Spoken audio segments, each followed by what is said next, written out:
This is the Mission Shaped Podcast. You're listening to the author's take.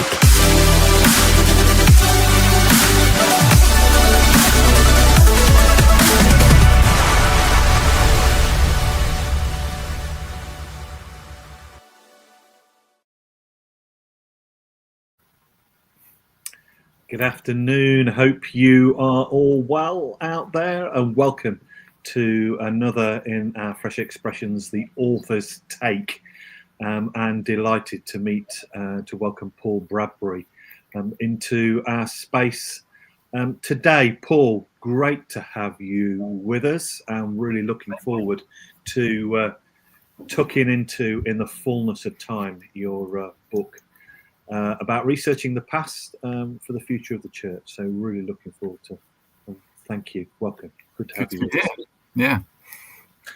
Just a word of warning, we've got some tree surgeons over the road. They turned up about half an hour ago, so my apologies if you can hear a noise in the background as we converse. It's my fault if we ask for the tree to be taken down. So my apologies. My name is Tim Lee. For those of you who don't know me, I work for the National Fresh Expressions team. And we are crazy enough to believe that the Holy Spirit is at work in the world, inviting us to join in with God's missional activity in the world. And we think that God does that by forming new Christian communities or fresh expressions of church, which are catalysts for personal and global transformation. Paul, welcome. Where's home for you? I live in Poole in Dorset on the south coast. Okay. I always feel like I need to clarify where Poole is because nobody seems to know where it is, but maybe that's not the case. Anyway, that's where I live. Yeah. So tell us a little bit about yourself. So I grew up in Dorset. So I've lived in Dorset most of my life, and came back to Dorset after sort of university and jobs in London and training in Bristol and that sort of thing, trained to be a vicar in Bristol. Came back to Poole to take up a role as an ordained pioneer minister. And that was nearly 18 years ago. So I've been there ever since. Oh, wow. Yeah. Okay, great. And it's been a good time, a fruitful time? Yeah, I mean, it's been like a lot of things. It's not quite what we expected it to be. Yeah. It's grown and developed in all sorts of different ways and taken all sorts of different directions to perhaps what we hoped or expected that it would. Stretched me massively, grown a lot, learnt a lot. But yeah, it has been a good time, and we're still here. Brilliant. Fantastic. So tell us some fun fact about yourself, or something that you love to do when you're not writing books, or whatever else it is that you do. I don't write books all the time, just some of the time.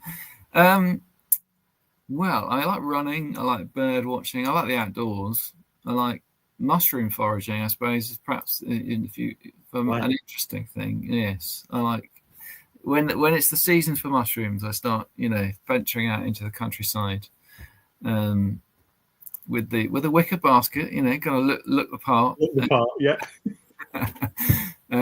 yeah. So knowing what mushrooms you can eat and what you can't and what you definitely shouldn't. Yeah. Right. Okay. Yeah. Great. No, well, I'm glad that you know the difference between those. Well, I haven't killed myself yet, so but you got to be careful. But yeah, it's great fun. Right. So you've written this book, In the Fullness of Time, and it just talks about a story from the past and future of the church. So what was it that inspired you to write? A number of things, really. I mean, very prosaically or very sort of close to home, I had a phone call from my mother about, I guess it was getting on for 8-9 years ago now. And she told me that the church in the little village where I grew up, which is a village called Stowrow in North Dorset, the church had closed. And I didn't go to that church. I didn't grow up as a Christian. My parents didn't go to church, but we lived sort of 3 doors down from the church kind of thing, and so I was just aware of it and aware of the kind of, you know, the importance that it had for that village as a sort of focal point for the village and all of that sort of thing. So to hear that it closed was kind of sad, really, and it kind of set me on a journey of thinking, well, what might it mean for Fresh Expressions, for pioneering, for new worshiping communities? What's the rural bit of that? Because I've worked in cities all my ministerial life. So I started talking to people in rural contexts and asking questions about what does it mean for the future of the church if the church in villages like Stour Row, of which there are hundreds and thousands of them across the country, are struggling in the way that they are. So that was one inspiration, and I suppose just being in the whole context of the debate around what is church, you know, as we pioneered different ways of being church, and the whole debate, the whole conversation between tradition and innovation, between the past and the future. Yeah, and you know, moments like that kind of are, you know, like a church closure sort of really kind of intensify that question, don't they?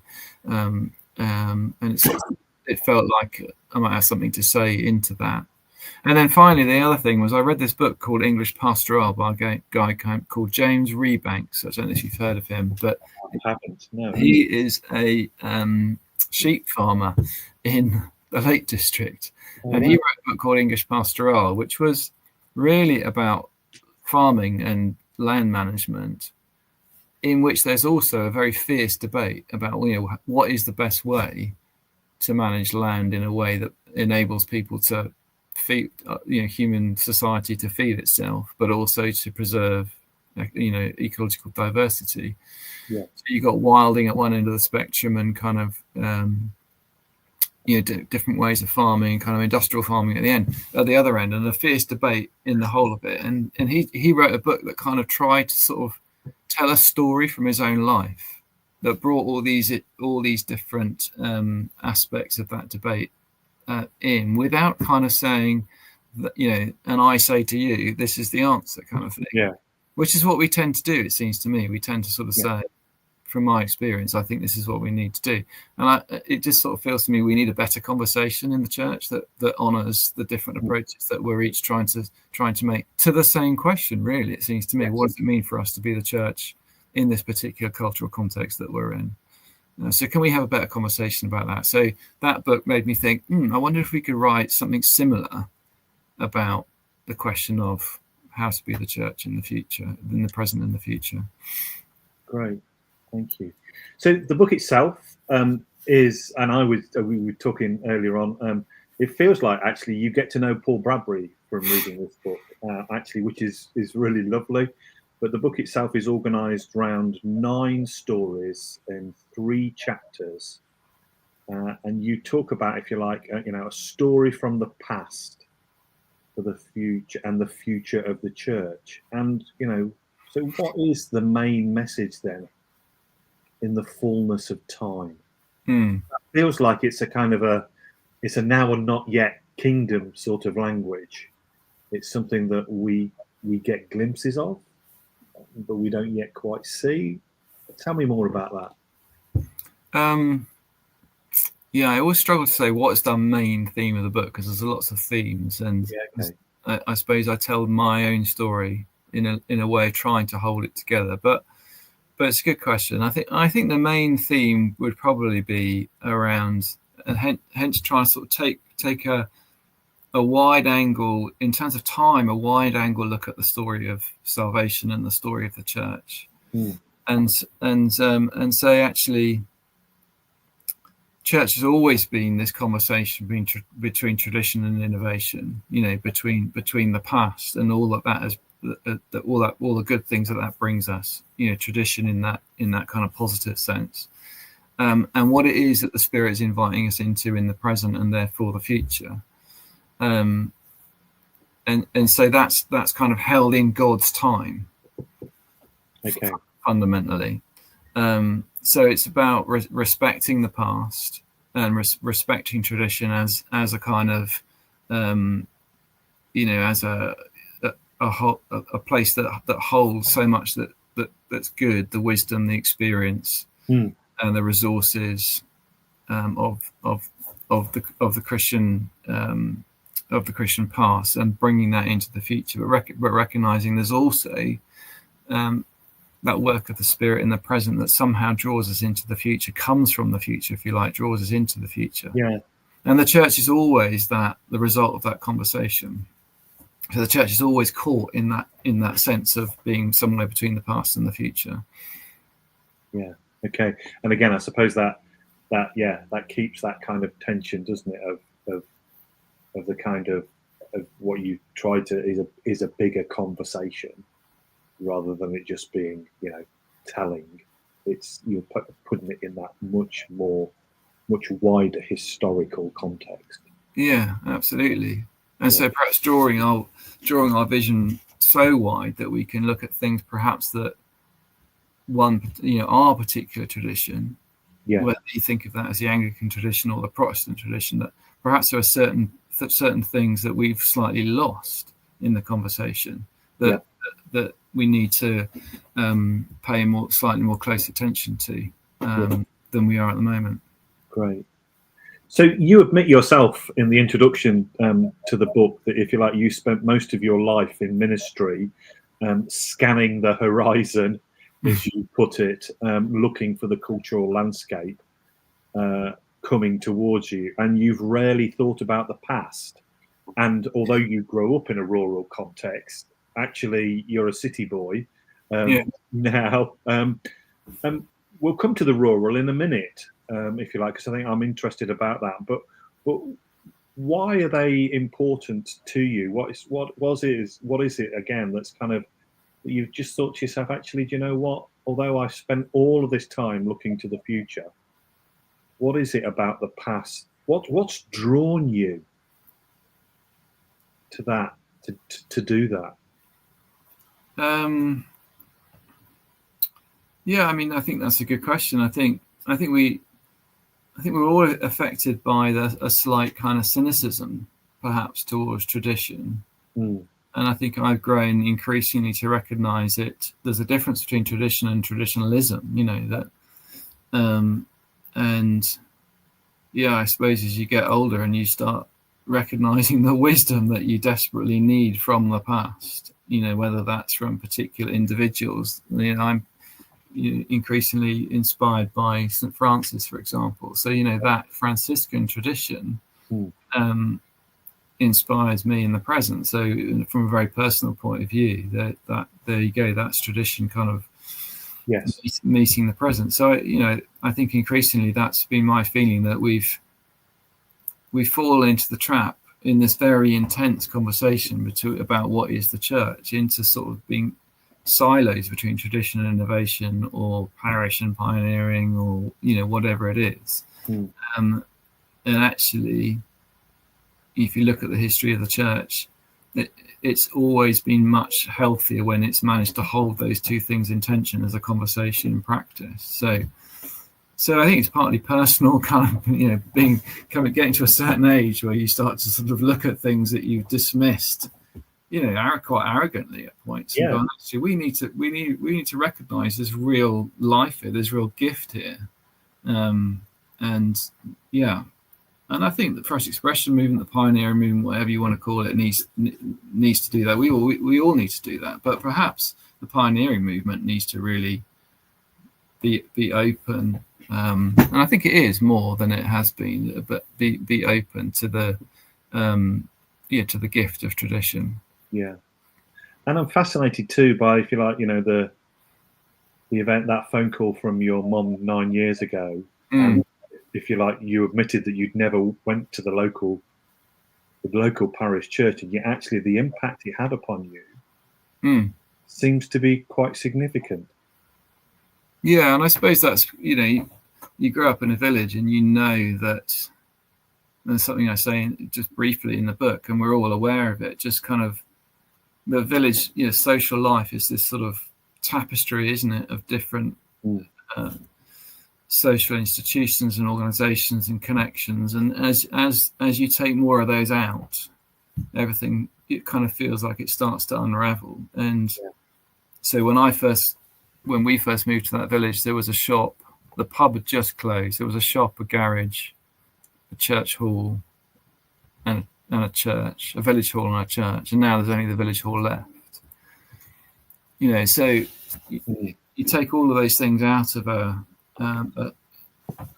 community, and don't be surprised when the community doesn't function quite so well. So, I say in the book that I had very little understanding of what went on in that church, and to be honest, it didn't really have a lot to offer the village in terms of, it wasn't hugely engaged with the community in terms of kind of community building or whatever. But nevertheless, it's still sort of symbolically, but also practically, I think it's a loss to any village when a church closes. Yeah. Okay.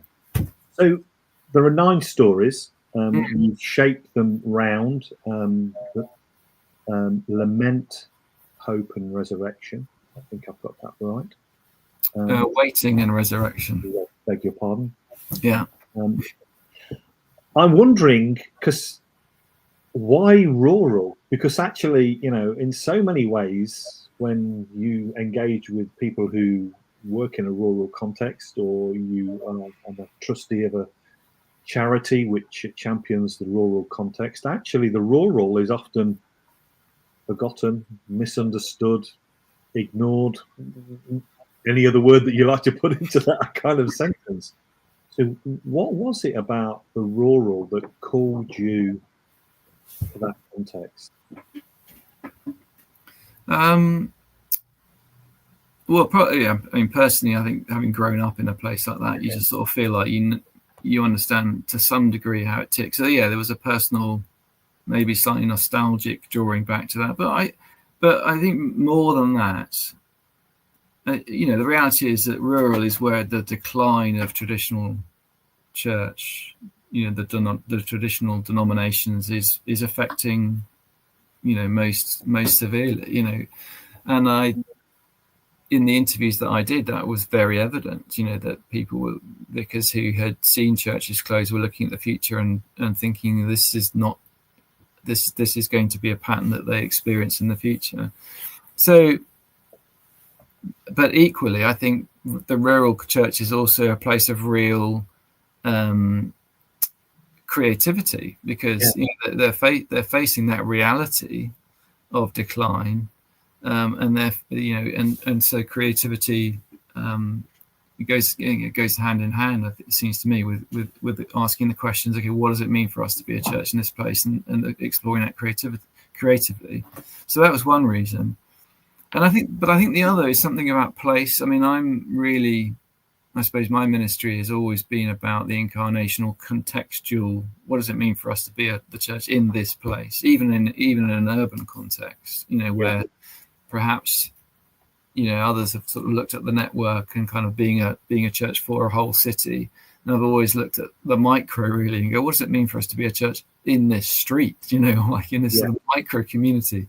So, and I wonder whether that goes back to growing up in a village, and that deep sense of connectedness and place. So I think looking at the rural focuses on place. And I think place is really important for us as human beings. And I think there's something about place that we've lost in modernity that we need to reclaim. There's something really dehumanizing about being alienated from place. And it seems to me that the church in rural areas are, they don't have any choice but to be in that place. Yeah. So again, it focuses the question: what does it mean to be the church? We can't just sort of put ourselves on the internet. Well, we can, but I mean, I think in a village, at the end of the day, you are in this very local, rooted, particular place, asking the question: how can we be a Christian community here? So it focuses that question, which I think is a really important question for any context, never mind the rural. Yeah, and also that sense of which actually we are shaped by that place, not that we simply shape the place. That actually geography, the things that happen there, actually shape how it is that who we are, and how it is that we live out what it is that we're called to. Yeah, Yeah, that's a good point. And I suppose maybe that's another element of it as well, is that you're very aware in a village that this place has been here for a long time, generally speaking. There's something about cities, isn't there, that's always looking to the future. Yeah. And is less cognizant of the past, and is quite dismissive of the past, almost like, because the future is always better. And, you know, there's sort of that kind of progressive spirit in cities. So, yeah, again, I think that the rural focuses us into that being part of a bigger story, and being more respectful of that story that we're part of. Yeah, thank you. There's a chapter on a church called Garden Church, which I found a fascinating just chapter. David, who you met, talks about the kind of the sense of which he's taking together this traditional rural context and is seeing something new and different birthed out of it. And he talks about, you know, post-Christendom, post-congregational, saying that it's just much bigger than actually he ever imagined. And the consequences of that are that actually, although we can be seen to be working hard at Sundays and spending a lot of time and our resources concentrating on Sundays, and he says that that's important, but that actually there's just a load of people sensing and feeling that there's something different going on as well. Yeah, just tell us more about that, if you like.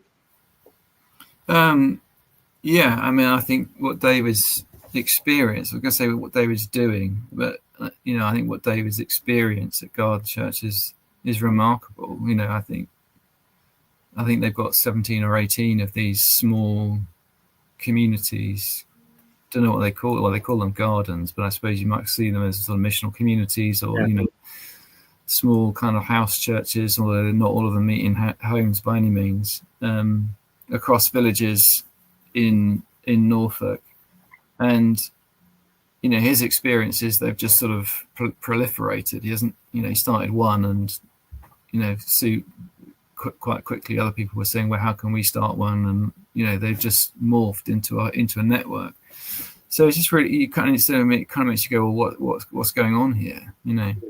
And part going back to your other question about what the inspiration for the book is, one, I suppose, and it reminds me, one of the inspirations was coming out of COVID in particular. For some reason, I mean, maybe it was all there before, but I kept connecting with people, David being one of them, who were leading or kind of facilitating, curating these growing networks of small missional communities. And I kind of thought, gosh, what's going on here? Is this a post-COVID thing, or is this because, like, we're suddenly noticing them more? They're kind of raising their head above the parapet a bit more because of what the conversations we were all having in COVID. I don't know, but anyway, I sort of set out to talk to more people that were doing that. David being one in particular, and Pete Atkins is also mentioned in the book, who's a Threshold network across Lincolnshire. So yeah, something's happening, it seems to me, and one element of it is definitely people wanting to find expressions of Christian community that are smaller, that are more relational, that aren't so focused on the Sunday morning that church feels like you're just part of a rota system, and all of that, you know. So there's that bit of it. But so I refer in the book to Steve Aisthorpe's book, The Invisible Church, where he did some research in Scotland on this whole thing. You know, so where are these sort of where are so many people going that are dropping out of congregational life? You know, the assumption so often is that they're losing faith, and actually his conclusion was no, they're not. They're actually moving into different expressions of church, or into a kind of liminal space where they're looking for something like that, to better express their faith, you know, to be more rooted and more missional and more contextual and more engaged in the issues that they think people are struggling with, or, you know, out there in the world kind of thing. And David's experience kind of matches up with that research as well. And if you like, I use this language. We use this language within Fresh Expressions. That's the language of the mixed ecology, which is, traditional, working alongside these new forms of Christian community, however it is that we describe them. And that seems to be what it is that you are describing so often throughout quite a lot of the 9 stories, if you like, is of this sense of maintaining a traditional aspect, but also then something new and something different beginning to emerge within those contexts. Yeah. Have I got that right in terms of? Absolutely. I mean, that's all the way through. So in the beginning of the book, we're focusing much more on the sort of traditional parish structures. The 3rd chapter there, where I talk to folk from Bedminster, which is in East Dorset, so folk that I know from around here. And, they set out very deliberately with a very traditional rector and a pioneer priest to sort of see these 2 sort of parallel expressions of church, Fresh Expressions and traditional, living alongside one another. And that's not been easy, to hold that tension, if you like, and to see where the life can kind of connect up, where there's sort of symbiosis, if you like, to use ecological language, between those 2. But absolutely, mixed ecology. That's the term that kind of has become the standard phrase, and that's undoubtedly what we're seeing. But it's not like people set out to have a mixed ecology of church. You know what I mean? I think it's almost, it's like, can we create space for what the Spirit is doing in the new, and then when we see what emerges, how can we embrace that into a more diverse ecology of church? And I think you see people wrestling with that all the way through the book, really. Yeah. No, thank you. The same chapter you quote Alan Kreider, and who puts the growth of the early church down to patience and not strategy. Yeah. Which, in our present contexts, feels like an interesting comment and an interesting learning. Yeah. And I just wonder if you'd like to talk more about that. Yeah, I mean, I can remember reading Alan Kreider's book. It was one of those books, that kind of hits you right between the eyes. Yeah. So it's very, I suppose there's a personal autobiographical element to this, in that, in my own experience, I think I was initially sort of wired around kind of vision and strategy and all of that sort of thing. And as I said right at the beginning, things didn't turn out as I expected. And you see growth happening in all sorts of different ways, and you have to be willing to recognize that and notice that. And Alan Kreider's book kind of was just brilliant, I think, because it kind of blew out of the water that assumption that I think we make. And again, it's one of those things where you realize how many of our assumptions are actually the messages that we want to hear, you know. So the message of the church that says actually it's basically extrapolation of Acts 2. You know, where people hear the word preached and thousands of people come to faith. And it's this kind of slightly, almost revivalist assumption about the early church. He kind of blows that out of the water and says, well, there's certainly an element of that, and that's clearly there in the book of Acts.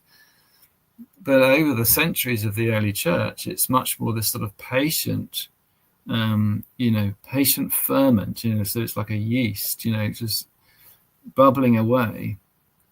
And he makes the point that, so if you look at kind of what the leaders of the early church were writing, this is sort of in the 2nd and 3rd century, so when the church is kind of spread out of across the Roman Empire, but pre-Constantine. When you look at what the leaders of the church are writing about, they're not saying, you guys, here's your 5-point strategy for mission. Here's how to reach your city for Jesus, kind of thing. They're basically saying, just be faithful, be patient, be prayerful, love one another, and so there are 3 treaties, these sort of letters to the wider church from bishops in the early church to the whole church, 3 on patience. These long letters about encouraging the church to be patient, to be steadfast, to be faithful. And it just seems to me that again, it's like, for me, really connects with the context we're in. Yeah. In a post-Christian, whatever you want to call it, context where people are exploring spirituality in all sorts of ways, but the institutional, for a lot of people, is not where they're going to take that exploration. So I think, for me, there's something to be said for listening to the likes of Alan Crowley, listening to the testimony of the early church, that just seem to have this much more eternal perspective of just being faithful to that invitation from Jesus to be a community of disciples, and trust that is a witness in itself, instead of sort of being a community of disciples and then doing some witness, or some mission in a sort of strategic, active, proactive kind of way. Yeah. I mean, the church that we started here in Poole called Reconnect, that was our fundamental thing right at the beginning, was that our mission was as much of our being as our doing. Yep. It was as much about who we are as a community and what that says about us, and that determination and that intent to live out the Sermon on the Mount, live out the Gospels together as a community, live out the New Testament, the one anothering of the church together, because that's what we're called to do, and that maybe that's enough, Yeah. And it begs the whole question, doesn't it, around how do you make a funding application based around patience? Exactly. That's where the rubber hits the road, isn't it? And would that ever be agreed nowadays? Yeah, and how would you measure it? Yeah, totally. And shall I say this? I'm going to say this. My bishop said to me, because he really liked this book and he got quite a few people in the diocese to read it, which is very lovely of him. So he's very positive about it. But he said to me, I don't think he said, I don't think you're totally critical of strategic plans.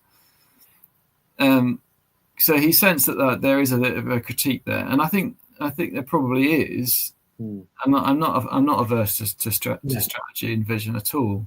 But we've got to be really careful in our strategies that we're not doing the job of the Spirit for the Spirit's job for him or her. And so that's where we sometimes grab the agency of the Spirit. Yep. And put it into our 5.3-year, 5-year plans and think, right, we've done that now. Let's get on with it. Thanks, Spirit. You leave it on the shelf for the next 5 years until we get there. We've got this now. Thanks very much. So it's that. I'm caricaturing, but No, thank you. Is there a chapter which is especially meaningful for you? It's a good question. I suppose I've tried to avoid kind of the last chapter being, right, I've got you this far. This is what now I want to tell you what I really think. Yeah, well, because you don't do that at all, do you? Actually, there is no. All you do is tell the 9 stories, and there is no final summation chapter. No, which I found interesting itself. Yeah, well, that is quite deliberate in a sense. Because like I said to you at the beginning, I think I tried to avoid saying this is the answer. I think so many books go, if you read this book, you'll find the answer, the key to growth, whatever it is. And I suppose what I've tried to do is encourage a better conversation. So the book has got a number of parables, and it's based around story. It's got a number of parables. There's some poetry in there.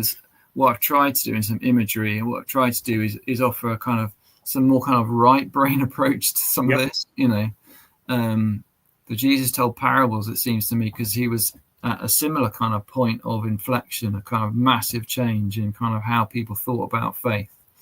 And the way he went about that, I mean, he taught his disciples, but kind of on the kind of cusp of people understanding and not understanding, he told stories, he told parables. And parables, they subvert people's assumptions, they subvert people's normative kind of thinking, And, you know, so many of the parables, you can kind of imagine the Pharisees or the Sadducees or whoever kind of really getting into it, and then halfway through going, oh man, he's talking about us. Yeah. You know, he subverts their assumptions enough to draw them into the story. And so, yeah, I think that's what I've tried to do, is tell stories that and write these sort of more modern parables using the sort of parable idea to draw people in, not deliberately sort of subversive way, but, you know, so we can actually have a better conversation about all of this. So what chapter? I mean, the last chapter is meaningful to me personally in that what I've tried to do in that chapter is distill something of what I think it means to be a missional community. So, like I say, I'm not saying this is the answer, but I can't help noticing, like we were saying just earlier, that we're seeing more networks of missional communities pop up all over the place, and, you know, and places like the Threshold Network in Lincolnshire and Garden Church in Norfolk. They're not just popping up; they're thriving. You know, they're multiplying. So something's going on here, and I suppose if I have a message, an argument, it's not one that says, therefore, this is the whole of the future. You know, this is where we need to look to the future. But it says what we're noticing here is a kind of expression of intentional community, a thread of the history of the church, the monastic thread of the church. Kind of feels like it's finding life again in Protestant denominations like the Anglican Church and others, where it's kind of where it kind of got buried. It kind of got buried at the Reformation. It kind of pops up in missional organizations, but in terms of the kind of local lived expression of the church, it kind of felt like it got swept away at the Reformation. And are we seeing a kind of, you know, renewal of that expression of the church? Yeah. And trying as well to say, and that's not like monasticism isn't sort of, you know, I think, and certainly my own experience, the monasticism is seen as a bit of a sort of outlier. Do you know what I mean? It's for the kind of like the real pietists, rather than something that can actually be explored in and be an expression of church, you know, for anybody. Yeah. And I think that's what we're beginning to see. So I think we need to take notice of that. So I guess that last chapter, I try and distill what I think are the kind of 5 essential values of missional community, and argue that they have an important part. They're an important part of the future of the church. Great, Paul. Thank you. I know I've read the book over the last week or so, and just dipped into it. And actually, I've really enjoyed getting to know you a little bit better, actually. But also just some of the way in which you draw out from those stories some of the things that you think that you're noticing, which is a language which I really, it's not a, you're right, it's not a telling language, but it's a, this is what we're noticing. What does there's a curiosity for me in noticing, and so thank you. Time is nearly upon us, sadly, but yeah, it's a good read. It's the kind of book that you can pick up. You can read one of the stories. You can put the book down and pick it up again. You know, a couple of days later, and read the next story. And actually, over a period of time, as you read those stories, actually, maybe the stories begin to inhabit you, or you begin to inhabit the stories. And I know how much. Certainly some of the language and some of the things that you talk about, that the stuff from Alan Kreider, I think is just wonderful in terms of, you know, where it is that we might go to. So just finally, what do you hope readers will take away from reading this book?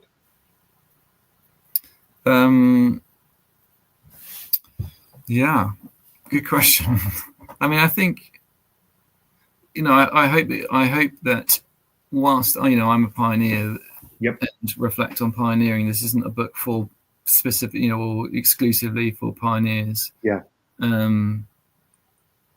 I think there's lots here to engage people in lots of different kind of parts of the church, if you like. So I think it helps us honestly reflect on decline and the possibility of church death. That's a theme in the book, is actually death is something which we struggle to talk about, struggle to face as a culture, but certainly as a church. So I hope you could read this book and come away and think, actually, the decline of the church, it's sad, and we need to lament. Lament again is an important thing. I don't think there's no hope with denial. If we're in denial of decline and death, then it's very hard for us to move to hope. So I hope people would come away thinking, actually, whilst decline is really tough, and it was really tough for my church in this little village, there's hope if we can face that and be honest about that and pray through that.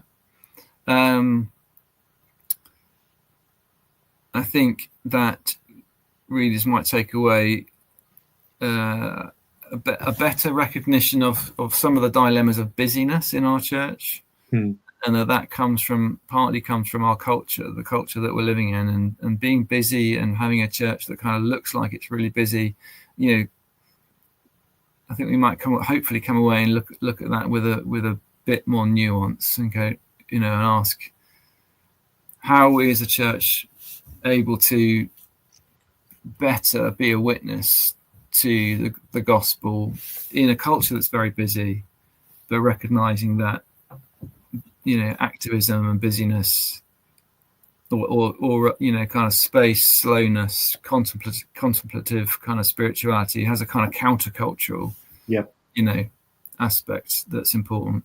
And then I suppose ultimately humility, that we as a church need to be humble about. And that again, time, the big story of time, says to us, we've been here before, and the church has been at points of crisis before. And that's not to get kind of complacent and kind of go, it'll be all right.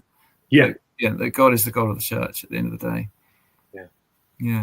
Paul Bradbury, thank you so much for your wisdom. Thank you for the time that you devoted to this. You can buy In the Fullness of Time. If you go to the information that's on the screen, that'll take you to who's it published by? Is it Canterbury? Canterbury Press. Press. It'll take you, and you can buy the book. And a great job, a great summer read almost in a way. So just taking something with you, putting it in your pocket, and seeing where it goes. Paul, thank you for your time today. Really, really appreciate it. Thanks, Tim. Bless.